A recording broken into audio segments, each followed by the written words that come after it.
Ini sebenarnya saya nggak pingin ngomong kayak gini ya. Karena apa? Karena saya tahu cerita aslinya, saya tahu siapa yang salah. Iya. Sakit hati apa, saya mah nggak ngurusin gitu.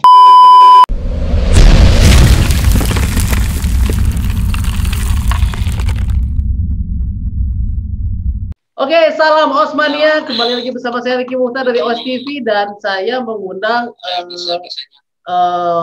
yang kemarin sangat viral di mata Najwa, yaitu Eko Maung Kristianto. Apa kabar kok?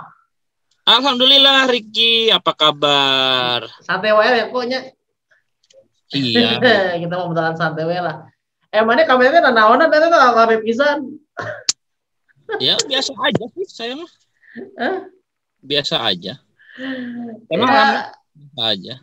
itu sampai bapak-bapak apa? Pada waduh naon ya ngarannya ngambek lah di dalam studio gitu. Saya masih biasa aja. Emang ngambek ya? Perasaan biasa aja. Biasa aja ya. Nah, jadi kan kemarin itu kan lagi ada topik yang lagi hot tuh. Topik di mana dari unsur KOI mungkin dan unsur-unsur lainnya akan mengajukan atau udah ya itu ya apa? Akan ya masih akan ya ke Badan Arbitrase Internasional Olahraga ya. Nah, sedangkan pendapat lu bilang nggak perlu gitu. Kenapa itu kok? Jawabnya ya, saya coba rangkum singkat ya. Oke. Kan gini, yang pertama tuh harus dipahami dulu kan tentang CAS-nya ya. Jadi gini deh, intinya gini deh. Yang diminta kan sempat tuh Pak Jokowi statement gitu ya. Yang sebetulnya diinginkan itu kan hal-hal imaterial ya, tentang kehormatan, harga diri bangsa ya kan, martabat dan lain sebagainya ya. Itu hal yang imaterial gitu. Nah, hal-hal imaterial itu sebetulnya sudah didapatkan tanpa perlu ke CAS. Ketika Presiden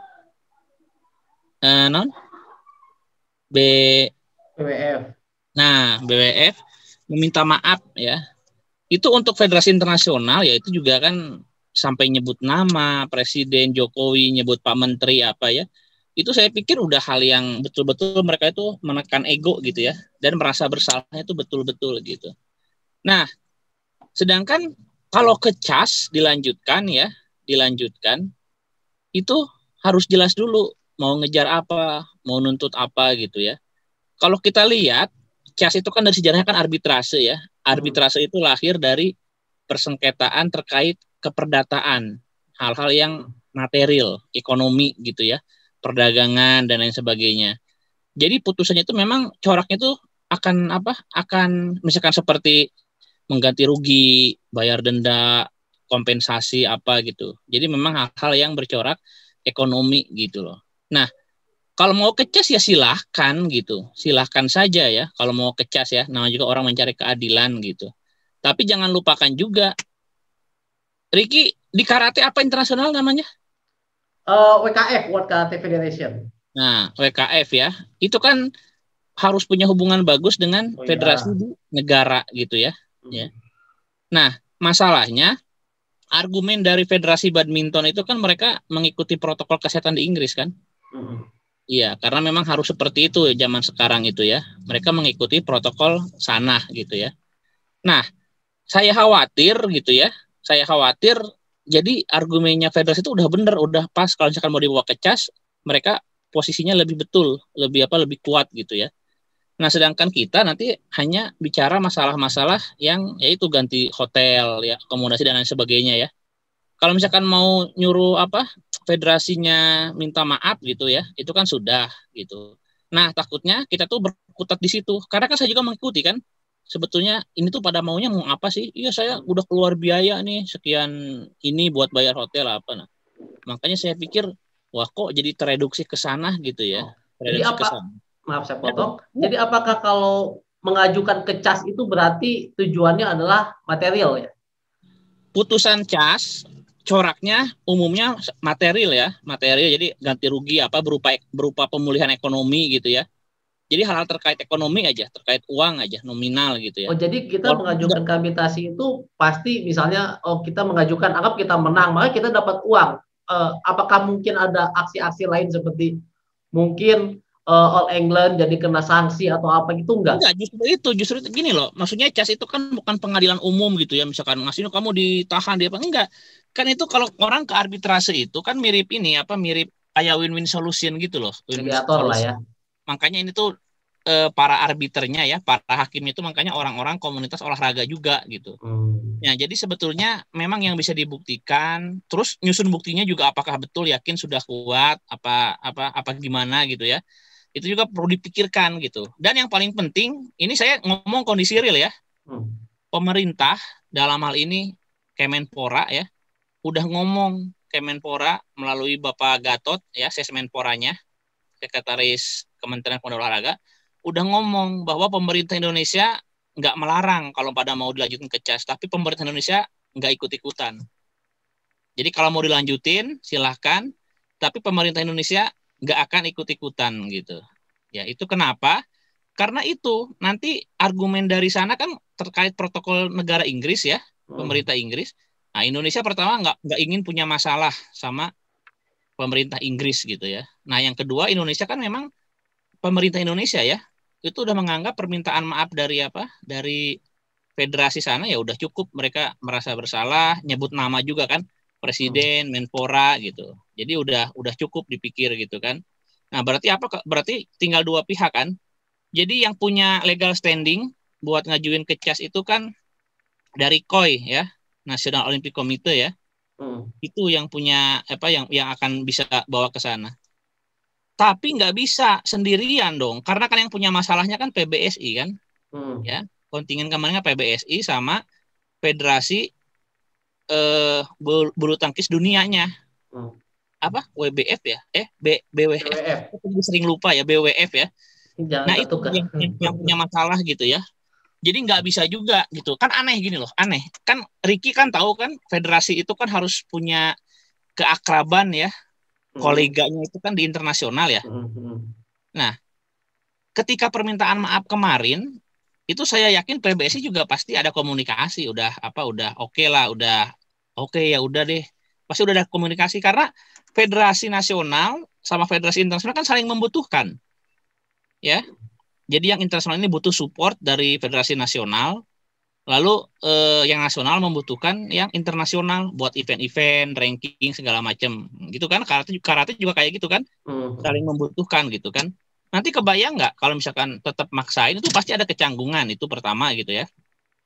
Nah ini sekaligus pertimbangan pemerintah ya, selain nggak mau punya masalah sama pemerintah Inggris, ini juga terkait sama agenda Indonesia yang akan mengajukan diri jadi tuan rumah Olimpiade kan 2032. Lalu kita juga akan menghadapi Olimpiade Tokyo nanti bulan Juli. Ya energi segala macam gitu. Sedangkan All England juga kan udah beres gitu. Makanya nanti pemulihan apa lagi gitu. Masa hak juara hak bermain kan udah nggak bisa tuh. Jadi yang sangat memungkinkan nanti ke CAS ya, terus disertai bukti-bukti gitu. Kan harus konkret ya bukti-buktinya. Ya itu nanti akan banyak bicara terkait masalah-masalah materi gitu. Jadi selain kehormatan, kedaulatan kan pinginnya juga biar lebih benar lagi kepanitiaan kalau bikin event. Iya itu benar, tapi kan caranya bukan ke CAS, kan nggak mungkin misalkan keputusan CAS adalah memerintahkan agar BWF ya. Iya. Agar BWF bekerja lebih benar lagi, lebih profesional. Itu kan bukan putusan CAS kayak gitu mah. Kalau misalkan pingin lebih benar lagi gitu karena merasa tidak puas ya kirimin aja surat ke federasi, kami keberatan, kami protes, jangan sampai terjadi lagi hal seperti ini di waktu yang akan datang. Karena putusan CAS itu kan putusan mengadili gitu. Masa mengadili biar kamu kerja lebih benar? Ya ngapain? Itu mah bukan putusan pengadilan kayak gitu mah. Gak ada kan? Pengadilan itu kan gak seperti itu putusannya. Berarti yang ingin didapatkan itu kan selain penggantian kerugian adalah terkait kehormatan kan, nggak bisa nih kita diperlakukan seperti ini. Nah itu kan malah sudah didapatkan sebelum dari CAS dengan permintaan maaf itu. Makanya saya sih kan nggak melarang ya, nama juga orang berusaha mencari keadilan silahkan. Tapi saya mengatakan nggak perlu kalau ke CAS, lebih baik fokus ke event yang terdekat aja gitu. Nah, sorry tadi gue mau balik lagi nih. Tadi itu energinya gede loh ya. Banyak yang orang nggak paham biaya juga lebih gede. Ya mungkin kalau biaya kan banyak orang punya duit ya bisa lah. Cuma kan nggak simple gitu. Dari mulai proses beracara di sana dan pengalaman juga membuktikan kalau Indonesia kecas itu hasilnya nggak sesuai harapan biasanya. Tadi dikatakan kok bahwa pemerintah sama PBSI itu pada dasarnya sudah melakukan komunikasi dan sudah menerima permintaan maaf. Sedangkan jadi gini ya, ada KOI, ada PBSI, ada Kemenpora kan. Kemenpora ini pemerintah.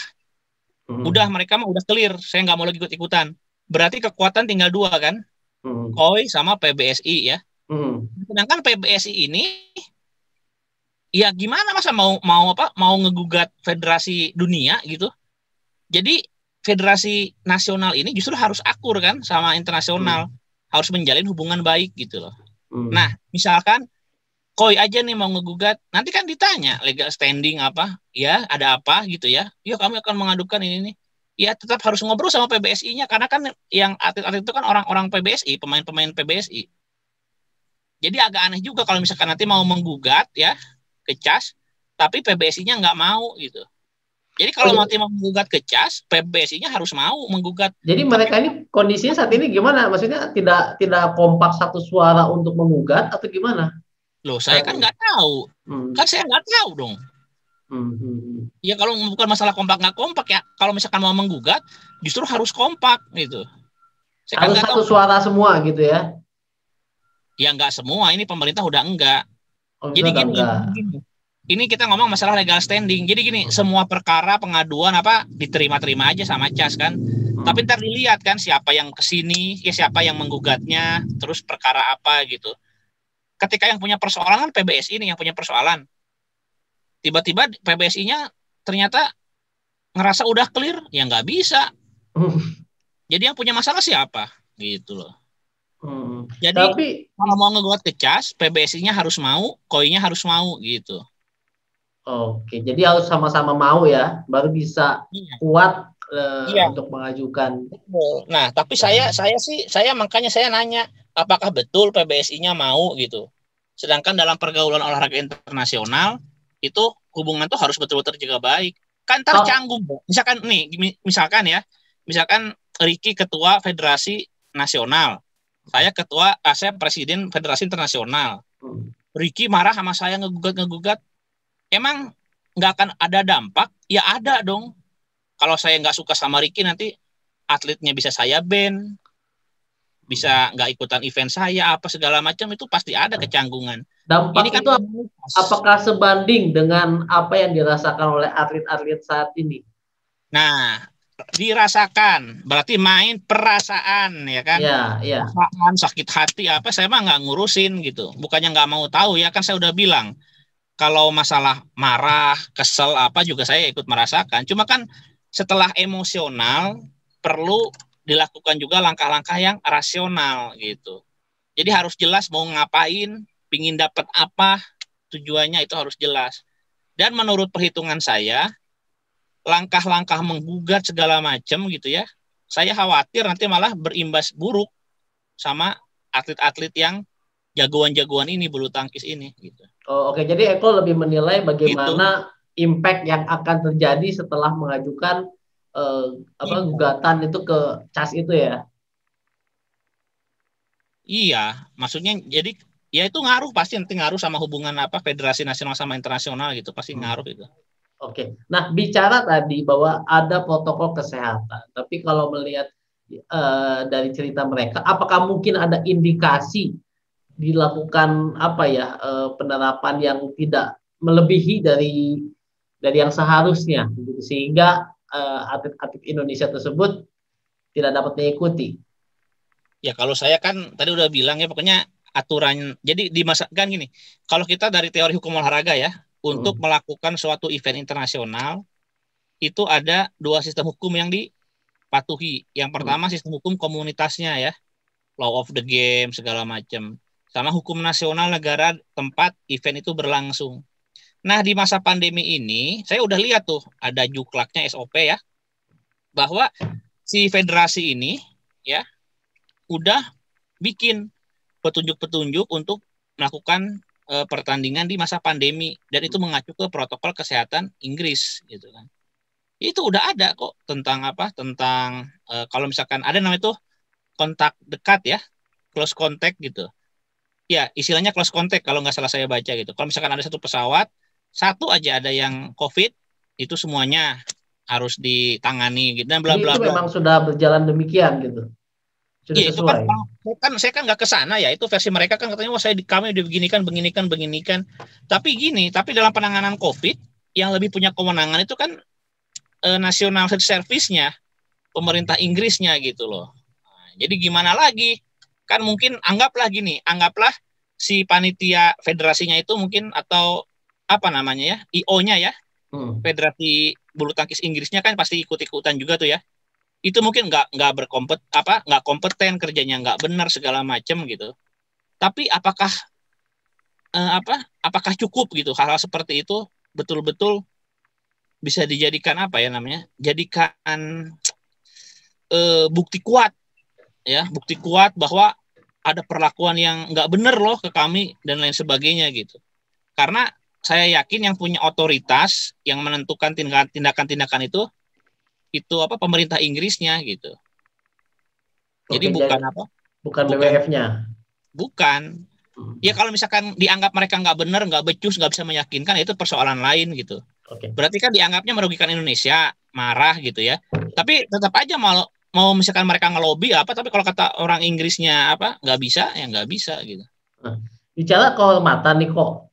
Ini kan istilahnya kan masyarakat Indonesia marah gitu, sampai netizen ikut terpancing emosinya, dan juga tentunya bapak-bapak yang hadir di studio pada saat itu juga sangat emosi ya. Karena kita bicara kehormatan bangsa di mana maaf saya belum cukup ternyata kan, sampai harus mengajukan ke Badan Arbitrase Internasional. Kita bicara mengenai harkat dan martabat bangsa nih, karena kan di dunia ini gitu, hanya presiden dan atlet yang bisa mengibarkan bendera merah putih di negara orang lain. Nah, sedangkan dengan kondisi ini kita nggak usah lihat seminggu mereka di Inggrisnya deh misalnya, tapi kita melihat mereka ini untuk kesana tentu perjuangannya panjang. Pertama, mereka dana sendiri atau dana sponsor, kemudian mereka berlatih itu tidak hanya setahun 2 tahun, mungkin mereka udah berlatih lama supaya mereka bisa berangkat ke sana dan bertanding di sana. Terus tiba-tiba nggak boleh, dan dari yang saya tangkap ya, itu mereka ini sebenarnya tidak nyatakan positif, tapi hanya satu pesawat gitu kan. Apakah benar-benar cukup gitu dengan permintaan maaf? Gitu. Saya udah bilang terserah, kalau misalkan merasa nggak cukup permintaan maaf itu mau digugat sampai gimana, itu terserah, nggak apa-apa gitu. Tapi kalau pendapat saya kan udah cukup gitu, karena akan ada event-event lain, dan nanti gugatan ke CES itu akan berdampak sama banyak hal, persiapan Olimpiade, lalu bidding Olimpiade, lalu juga hubungan antara PBSI dengan BWF gitu, itu pasti ada kan. Nah, menurut saya kalau implikasinya itu ya hitung-hitungan saya ya, udahlah ke CES jangan gitu. Kecuali mereka nggak minta maaf gitu ya. Kecuali mereka nggak minta maaf. Ya. Nah, kalau nggak minta maaf ya kita sebagai bangsa wajar lah neken gimana gitu. Tapi ketika udah minta maaf kan berarti mereka nurut. Ya kami merasa bersalah dan lain sebagainya. Minta maaf juga ke presiden, ke Pak Menteri gitu. Oke. Udah lagi konkretnya hari ini pemerintah Indonesia udah mengatakan permintaan maaf cukup aja gitu. Baik ikut-ikutan, kalau mau ngebawa ke CES silahkan. Tapi Kemenpora nggak mau dilibatkan gitu. Kalau Kemenpora itu kan berarti merepresentasikan pemerintah ya, nggak mau dilibatkan. Oke. Kalau pendapat Eko sendiri nih tentang netizen Indonesia yang memiliki sikap, ya tentu tahulah pada spam langsung akun Instagram bla bla bla, itu menurut Eko gimana? Iya biasa aja sih, nggak apa-apa lah, wajar juga. Saya tuh sampai hari ini ya, itu dari 7 postingan saya yang terakhir, saya itu udah di komen sekitar 18.000 komentar. Buset, kok 18.000. Ya udahlah, gimana lagi? Oh, netizen nyerang lu juga kok. Karena mereka kan pakai perasaan ya. Ya udah, enggak apa-apa lah. Ya memang kalau kayak gini saya sendiri pun gimana ya rasanya. Karena gini kok, mereka tuh pasti nangis loh kok. Karena saya udah sering banget lihat atlet ya. Atlet yang istilah gini, lain kalau mereka siap berangkat dan kalah, oke, pulang, terima gitu kondisi. Tapi mereka datang, nggak main, itu nyeseknya tuh lebih-lebih gitu. Saya yakin Oke, mereka pasti nangis gitu. sebetulnya saya nggak pingin ngomong kayak gini ya. Ya. Sama pembimbing tim itu siapa namanya, manajer atau apa ya? Hmm. Ya itu, tanyain kok kenapa bisa begitu gitu. Saya pikir juga dia harus tanggung jawab. Dia tuh harus tahu juga tentang aturan main kompetisi ya di masa pandemi gimana. Ya. Tentang kedatangan, terus kalau ada apa harus ngapain, waktunya apakah cukup, kalau ada kemungkinan terburuk cukup nggak buat karantina dan lain sebagainya, gitu dong, tanya tuh. Ini info yang bagus loh kok, karena saya di karate nih kok. Ini WKF ini udah menyelenggarakan kegiatan dan batal udah 2 kali. Iya. Jadi dia punya agenda di batal. Nah yang ketiga nih kita mau yang kemarin di Istanbul berhasil. Tapi saya baca, kalau saya kan baca nih ada protokolnya. Itu tiap negaranya beda kok. Contoh misalnya masker aja, masker yang ini cuma bisa di negara mana, di negara yang lain nggak bisa. Itu aja penting banget sih kok. Saya setuju dengan info ini. Apalagi kita kan datang. Ini sebenarnya saya nggak pingin ngomong kayak gini ya. Karena apa? Karena saya tahu cerita aslinya, saya tahu siapa yang salah. Saya tahu. Cuma nggak saya cerita. Jadi saya tuh tahu tahu detail persisnya. Sampai kenapa pemerintah kita jadi melunak, nggak garang kan? Asalnya kan sama-sama naik. Okay. Tapi saya tahu betul dan nggak mungkin saya ceritain di sini ya. Saya tahu siapa yang salah. Makanya ngebuat pemerintah kita juga jadi justru melunak, segan gitu ya. Karena kan di sana kan kita punya kedutaan kan, ada duta besar apa kan nyerita juga kemarin ke presiden, Pak, ternyata begini. Jadi maksudnya saya tuh lihat aja dong gestur gini aja, gestur Pak Jokowi aja. Awalnya marah, Pak Menteri marah, tiba-tiba mungkin setelah dapat keterangan dari siapa? Pak Duta Besar, Pak Menlu, akhirnya tiba-tiba melunak kan. Coba Ricky lihat deh kronologis, coba lihat di googling aja berita-berita. Pemerintah Indonesia sekarang malah hari ini malah nggak mau ikut-ikutan kan, nggak mau ikut-ikutan. Nah, makanya itu otokritik segala macam juga perlu tuh, buat apa? Buat kontingen apapun. Jadi kita tuh harus paham juga kita mau ke negara mana, dan nggak semua negara itu menerapkan atau memberlakukan hal yang sama gitu. Ya. Nah, kalau masalah, tapi yang lain boleh. Negara itu boleh. Ya itu mah urusan kalian, kenapa nggak bisa diperlakukan seperti itu gitu. Ngelobi kayak ngobrol, argumennya bagus enggak gitu loh. Gitu. Argumennya kan itu perlu tuh. Hal-hal kayak gitu kan itu namanya diplomasi. Diplomasi olahraga. Perlu meyakinkan dengan hal-hal yang masuk akal gitu. Kalau kita kan seringnya kan diginiin, oh ini ya jadi gitulah. Itu kadang-kadang saya udah, jadi 3 hari ini tuh saya udah nyerita hal yang sama, Ricky. Jadi kali ini nggak terlalu gimana, karena ini tuh mungkin ada kali hari ini aja udah yang keberapa nih saya cerita ya, yang ke-8 kali. Set, tenang lah. Ada hal-hal yang itu lagi keulangin lagi kayak gimana. Tapi intinya gitu ya, Ricky ya. Jadi gini intinya, kalau buat upaya kecil siapa yang mau ngalangin silahkan ya. Cuma menurut kalkulasi saya yang jarang meleset, lebih baik tidak. Gitu aja udah. Jadi memang ada istilahnya tingkat keyakinannya belum matang ya. Nah, simpelnya gini deh, langkah saya ini diamini oleh pemerintah Republik Indonesia, udah. Ya kan? Sama kan? Yang saya omongin itu sama dengan kebijakan pemerintah Indonesia. Jadi tidak melarang, kecas mah silahkan gitu. Oke. Kalau gitu saya pertanyaan lain nih. Ini untuk masukan buat teman-teman National Federation lain. Jika memang ternyata ya International Federation satu olahraga tersebut melakukan indikasi dalam tanda kutip mengkondisikan supaya Indonesia pulang, anggap aja kondisinya berbeda. Kondisinya udah jelas-jelas bahwa mereka kalau saya itu kan hal teknis ya. Saya aja nggak tahu cara mengondisikannya, misalkan buat karate gimana, apakah mungkin disabotase? Ya, misal itu menurut Eko kita layak sampai nuntut kecas nggak sih? Ya tuntut aja kalau punya bukti gitu ya, jelas apa dirugikan ya silahkan, kan nggak ada yang melarang. Saya udah bilang nggak ada yang larang-larang kecas mah silahkan. Cuma kemarin saya bilang kata saya nggak usah gitu kan, simple kan. Satu pertanyaan terakhir deh kok. Santai aja nih. apakah Eko akan menyarankan hal yang sama nih? Misal, mungkin nggak sebanding juga sih pertanyaannya. Jika ini terjadi pada klub Persib gitu misalnya, gimana kok? Oh, jangan salah ya. Saya tuh kepala divisi hukum di BOPI ya. Uh, Di BOPI dulu ya sebelum bubar. Dan keputusan saya netral. Kalau misalkan iya. Persib harus kena, kena. Ini jadi banyak. Ada satu keputusan, aduh saya juga nyeritanya agak ini ya. Agak panjang ini Riki. Nggak apa-apa, Jadi santai. ada semacam pelanggaran yang serius ya terkait pembentukan ini Persib B. Persib B ini jadi kayak tim lain selain Persib ya. Dan dia itu intinya ada prosedur-prosedur yang tidak dilewati gitu.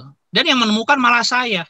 Dan malah saya yang memerintahkan panggil pihak-pihak terkait biar klarifikasi gitu. Dan akhirnya ketahuan, akhirnya mereka ke jalur yang apa ngikutin prosedur yang benar gitu.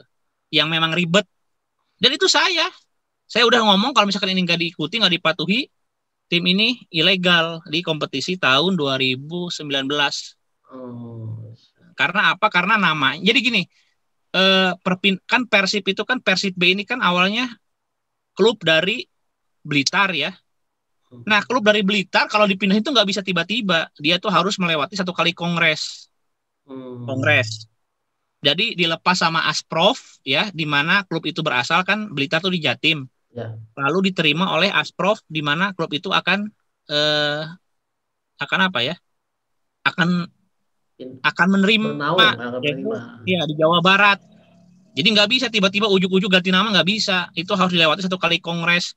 Dan namanya harus ada. Daerah yang lama itu harus ada. Misalkan Bandung kan. Bandung Blitar. Jadi Bandung Blitar United gitu. Nggak bisa tiba-tiba Persib B ganti nama, nggak bisa. Nah itu saya yang menemukan. Jadi saya mah kalau masalah-masalah gitu jadi jangan dikira namanya Eko Maung atau apa jadi. Karena kalau udah sampai udah dalam lingkup nasional konteksnya ya saya mah nggak ngeliat itu Persib apa segala macam, enggak gitu. Gitu. Jadi tetap kayak misalkan Persib tiba-tiba supporternya rusuh apa, kalau misalkan dihukum beneran gitu. Oke, jadi tetap netral lah ya dan memberikan yang terbaik. Bukan netral, jadi gini loh. Jadi kita itu memang harus tahu konteksnya gitu ya. Kita tuh ada di mana dan buat apa gitu. Kalau misalkan saya di pusat gitu ya, waktu dulu di BOPI itu buat kepentingan nasional, ya nggak ada itu istilah saya menempatkan diri sebagai pendukung Persib apa gitu, nggak ada. Oke. Dan nggak nyambung juga kan, ngedukung itu kan ketika main, mendukung main hore gitu kan. Kalau misalkan ini mah enggak gitu Ricky. Sorry kalau soalnya ini udah yang keberapa. Tadinya kita kan punya janji itu kan harusnya Sabtu ya. Sabtu, iya. Cuman kayak udahlah tanggung lah sekarang lah. Masih fresh pagi-pagi. Nah kalau Jumat ini, tadi juga saya kan ngisi podcast aja di Puncelut podcast saya. Jauh pisan. Aja udah keluar berapa jam itu dari sebelum Jumatan sampai asar. Karena saya juga kan ada podcast tuh, lihat di Instagram saya deh. Iya, kapan-kapan inilah main ke sini karena saya juga mau banyak pertanyaan. Ini mungkin di KAP. Mana? Saya di Cibubur. Cibubur? Saya rumah ada di situ. Atuh jenguk rumah tuh. Di Taman Mini. Oh deket. Kabarin lah kalau dulu sebelum COVID, saya kalau pingin ada keperluan pulang kantor, saya suka ke mana, Cibubur Junction belanjanya. Oh deket bisa, dari situ mau udah tinggal jalan lah. Gitu. Kontak lah, kalau nggak dia lah. Ya, jadi saya terima kasih banyak atas informasinya. Banyak banget yang pengen saya tanya.